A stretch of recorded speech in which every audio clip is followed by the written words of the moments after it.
After the unpredictability of 2020, I thought it would be fun to predict what would happen in K-pop during 2021. This mini-series will contain 5 episodes that I will hopefully get up before New Year. I will cover the big 4 individually, and the final episode will be other groups and any other thoughts. Please look forward to it. This episode we're focusing on JYP. For JYP Entertainment, I feel like we'll be getting some new groups. JYP was planning to debut 4 new groups in 2019, but only ended up debuting ITZY, plus the addition of NiziU in 2020. I'm assuming this means that there are trainees ready to debut, so I hope we get to see them. Just as a random thought, wouldn't it be cool if JYP did something similar to SM Rookies? I think that would be fun. Anyway, I sense a boy group is coming, maybe another Chinese group or possibly a male soloist. I would love a soloist. I think I only know of one 4th gen soloist, which is Alexa, so I think fans would die if a soloist debuted under JYP. However, JYPE is smart, and they know that their girl groups are always successful, so I have a feeling that they might debut a girl group for easy profit, but that would mean that their 3 youngest groups would be female, so I think it's very unlikely as they'd want to spice up the mix. What we know for certain is that JYP is teaming up with P Nation to create a survival show called Loud, which will contain male participants, so we can guarantee that at least one boy group will be coming. I think the show will take place relatively soon since the audition deadline is the end of December. I think filming will begin in February and live shows will air in March. I have no idea what to expect for the show, but I get the feeling that it will be reminiscent of the NiziU project. I think the winning group will release a pre-debut mini-album in summer, containing all the songs from the show. The group will then go on to debut around November time. I can't say what I expect from the group because we know absolutely nothing, but I know that it's going to be epic. JYP and ITZY are 2 of the best producers in K-pop, with many of their songs going viral, so anything they produce together will be explosive. TWICE. Time to TWICE! You better strap yourselves in because I have a lot of predictions for TWICE. This year has been an amazing year for TWICE. They're exploring with their music style and are slowly maturing into who they want to be. Personally, I wasn't a huge fan of their music this year. I'm a big sucker for cute concepts, but I can appreciate the gradual change in concept. I definitely can tell that this is the year where the girls feel more themselves. They seem really pleased with their title tracks and their performances feel so authentic. I predict that TWICE will have 2 comebacks in 2021, one in June and one in November. I'm really hoping that the members will finally be able to help write and produce their title tracks. We've seen some self-produced B-sides and they are always my favourite tracks on their albums. I think their first comeback will be a Cry For Me style song. I think it will have lots of symbolism and will lead TWICE into a dark, ethereal concept for their second comeback. I can tell that the Division 3 songwriting team is enjoying the creative freedom when it comes to this kind of concept. TWICE's recent songs have contained so much hidden meanings and I'm in love with it. I think TWICE might start etching a bit of sexiness into their concepts. The members have grown up and I can see them wanting to show off their more feminine side with a dark concept. However, I think it will be quite subtle. In terms of popularity, I think these comebacks will do really well. In the past, girl crush concepts have charted high and I think since this is TWICE's new concept, these will also chart high. 2020 marked the start of TWICE's journey into the Western market, and I think they'll continue next year. I predict that TWICE will create a mini-album containing English versions of all their songs, similar to their #TWICE series in Japan. I also predict that TWICE will debut in the US with an upbeat English song. I don't think TWICE would ever drop their cute concepts as it's what they're best known for, and they really own it. I think they would want to use a concept that they know works for their debut. I think TWICE will continue to promote on American late night shows and YouTube channels, and I think the members will try to learn English as best they can. If it wasn't for the virus, I think TWICE would do another tour next year, but I think they would want to wait until it's over and everyone's safe. Despite the fact that members have said countless times that they only want to do group work, I predict that some members will begin solo work. I feel like there's only so much you can do in a group, and I can tell that some members are itching to do more than the group provides. Out of all the members, Nayeon, Jihyo, Daeun and Chaeyoung are the most active at giving us content and are the most likely to do solo work. Nayeon is almost certainly going to begin solo work. I feel like she is soloist material and would smash it on her own. I think she would release a vocally centered single at some point next year, with a possible single a bit later. Another member who I predict would go solo is Chaeyoung. Chaeyoung has really grabbed my attention this year with her raps and visuals, and I feel like she's ready to release a song on her own. I feel like she would really own a rap-based ballad with lots of swag. I think Chaeyoung is the most versatile member in terms of concept, and I think she would suit a lot of song styles. Her voice is the most, how do I put this, Western style, and I can honestly see her releasing an English song and debuting solo in the US. Even if she doesn't, she definitely will write and produce her song in some way. Chaeyoung seems like the type of person to take control with something like this, and she would want to make the song very personalised to her. I have a feeling that Dion might start presenting.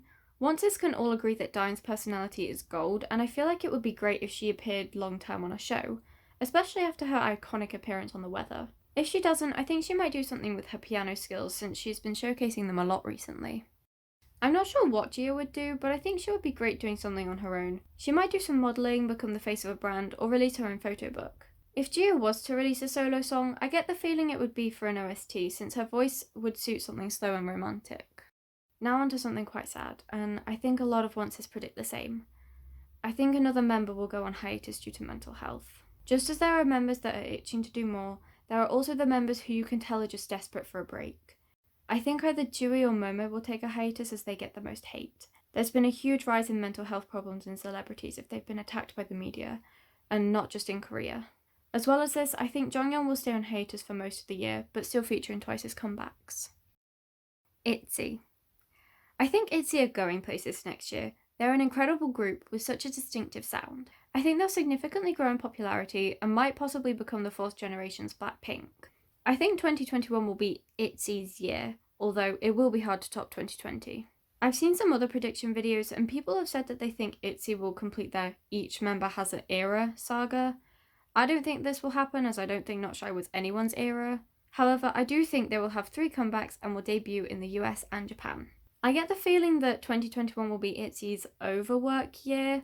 I think ITZY will begin the year debuting in the US with an English title track, maybe some new English B-sides, and some English versions of their existing songs. I think they might play with the New Year, New Me idea, as their concepts are usually about loving yourself and becoming the best version of yourself. The reason I think it will be a US debut is because ITZY have been promoting themselves a lot in the US recently, and I think this was to get the public ready for their debut. I think they will work hard to get themselves exposure, appearing on shows like James Corden and Jimmy Kimmel. After this, I think they will have an iconic Korean comeback and mini-album that will obviously be very successful. Afterwards, I think they will debut in Japan. Similar to how Twice does it, I think they'll release a Japanese single almost directly after their comeback in order to create lots of anticipation. I think the single will be followed by a mini-album of Japanese versions of their Korean songs. Then they will have yet another Korean comeback around summer-autumn time, followed by either another Japanese or English single. I can't say what I think the concept will be. I can see ITZY continuing their Love Yourself concept, but I can also see them doing something completely unheard of, which is what I think will happen for their final comeback of the year. I get a feeling that they will spend the year creating hype and building up a story, or some form of build-up for the ultimate comeback and first full album. I can see this being a very bold, confident album that will gain ITZY a lot of attention. Hiya, Editing Ellie here. I have just seen the teaser for ITZY's English mini-album and I am freaking out. I genuinely did predict this mini-album and I am so excited. I can't wait to hear what it sounds like. Expect a reaction. Anyway, on with the video, please enjoy. NiziU. Since NiziU have only just debuted, I don't see them having a comeback anytime soon. I think they might release Make You Happy as a Korean single around a quarter into the year, followed by their comeback in summer or autumn. I think the comeback will be very similar to their previous releases. They really suit the bright, cute concept, and it seems to be very successful.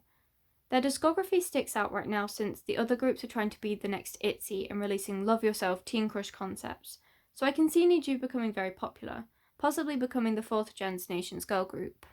Since the NiziU project was supposed to be a bridge between K-pop and J-pop, I can see NiziU promoting Korean versions of their songs on music shows and taking part in Korean variety shows, in addition to promoting in Japan. Speaking of which, NiziU are definitely going to continue all their adverts and photo shoots, as that's what's been getting them their exposure.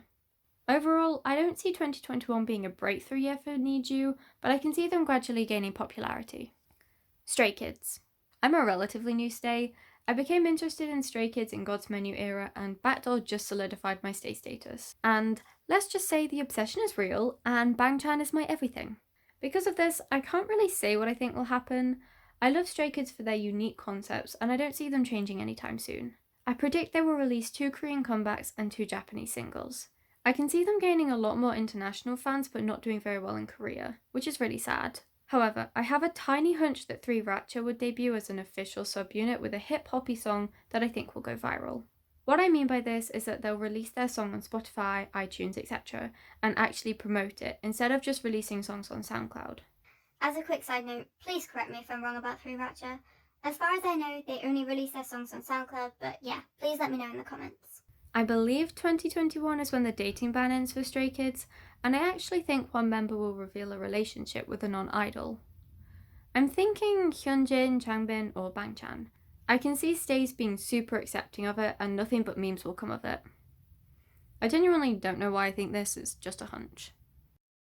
I know Woojin isn't part of Stray Kids anymore, but I wanted to quickly talk about him. I've done some research and I found that his assault claims were denied. However, I am not in any place to say whether he did or didn't assault anyone.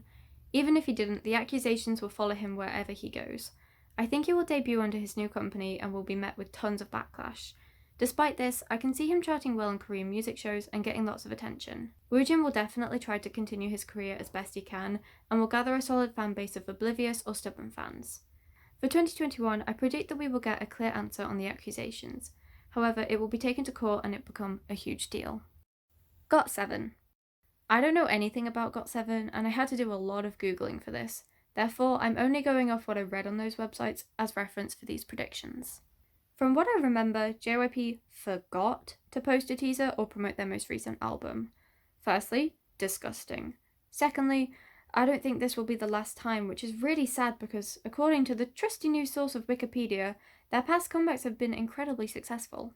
I think the members will do some more acting work and I think they'll continue their solo career, with Mark and Jackson having comebacks and Bam Bam debuting on his own. I'm predicting a decline in GOT7's popularity if JYP stops promoting them, but the members seem to be enjoying their careers, so I don't see an early disbandment. Day 6. Again, I don't know much about Day 6, but I did some research and here's my predictions. I think Jay will continue with his solo stuff. His podcast with Alexa is incredible, his Twitch is doing great, and he generally seems to be doing fine. As for the other members, I think Even of Day will release another subunit song, as I'm fairly sure the group is still on hiatus. However, I predict that the group will have one comeback and will promote it for a short amount of time. JYP. I thought I may as well include the man himself. Any song he has released recently has been big. Fever and When We Disco were huge, and I think the recently announced collab with Rain will shock the nation too.